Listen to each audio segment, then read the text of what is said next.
Good day mga guys! Bidyong katatakutan na naman tayo for today's video.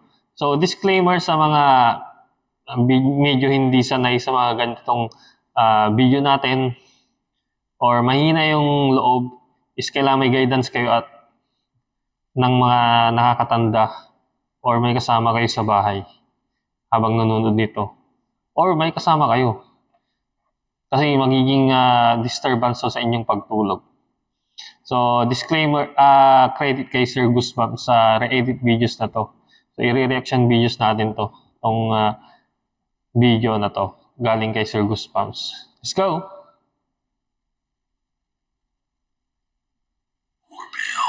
Doorbell. Alas 7 ng gabi nang may mapansin. Wait lang. So, TikTok videos to. Originated kay Just Ellie 37. So, ipalo nyo na rin to kung gusto nyo ng mga ganitong videos niya. So, galing to sa, originated to sa TikTok uploader na si Just Ellie 37. So, Just _ Ellie 37. So, let's go, panoorin na natin ito. Si sa tapat ng bahay nila. Habang nasa likod siya ng sasakyan ay narinig na niya ang doorbell ng kapitbahay na tumutunog. Hello? Ngunit nang tingnan niya ito Hindi ba nang titrip yan? Kitang tao sa labas ng bahay. Dahil kinakabahan na siya ay sinabi niya ang na-experience niya sa mga kasamahan niya. Sa takot na mangyari uli ang nakita niya ay inihanda na niya ang kanyang camera kung sakaling mangyari ang uli ito. So, tama yung ginawa niyang initiative. So, nilagay niya yung camera ng, yung cellphone niya, inon yung camera, para makita kung sino yung nagdo-doorbell. So, malalaman natin kung ano ba yung nahagip ng cellphone ng camera ng cellphone niya mga guys. So, tingnan natin kung may nakita na kakaiba or taong nang titrip nagdo-doorbell sa kanilang bahay. Hindi nga siya nagkamali. Kami tawag dito kasi isang lugar ba yan guys? Tapos So, Philippine... nagda-doorbell na naman. Ayun. Ala, oh. Yun nga.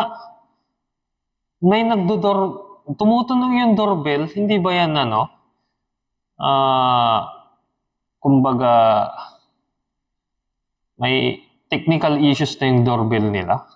Ito, hindi natin masabi kasi walang tao tas tumutunog. Oh, di ba? Pilipino yung nag-upload dito mga guys hindi ito sa ibang bansa. Nagtatagalog sila. Wala po. Paulit-ulit na tumutunog ang doorbell. Hindi ba technical na problem yan? Ngunit makikita mo sa video. Wala guys. Wala namang tao doon. Pero ang nakakapagtaka, Tunog ng tunog. makikita mo sa video na lumulubog ang doorbell button. Ay, lumulubog. Wala na. Sheesh. Whew. So, nakakakilabot yung ganyan. Lumulubog yung mga guys, oh. Sinom nila yung Sinom nila yung, kumbaga yung button ng doorbell. Lumulubog talaga mga guys. Yan, oh.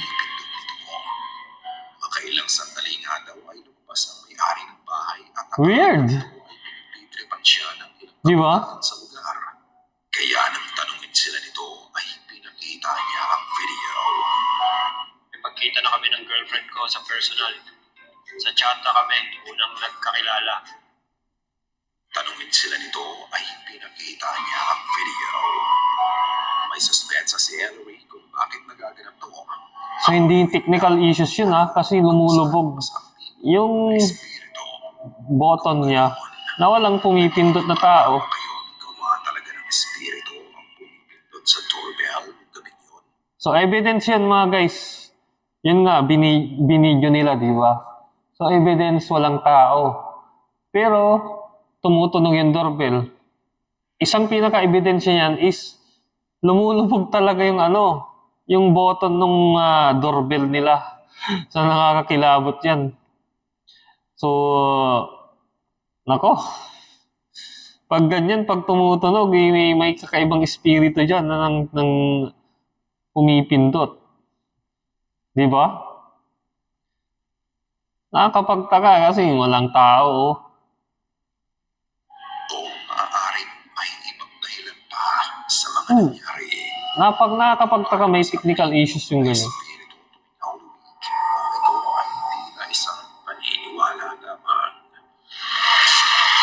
Johnny, Nakakakilabot yung mga ganun mga guys kasi sa amin din may doorbell din sa bahay namin kaso nga lang wala namang naggaganon na kung wala ka namang sadya or hindi ka naman na delivery rider or hindi ka ng kapitbahay na may kailangan tas tutunog na ganun is nakakapagtaka talaga.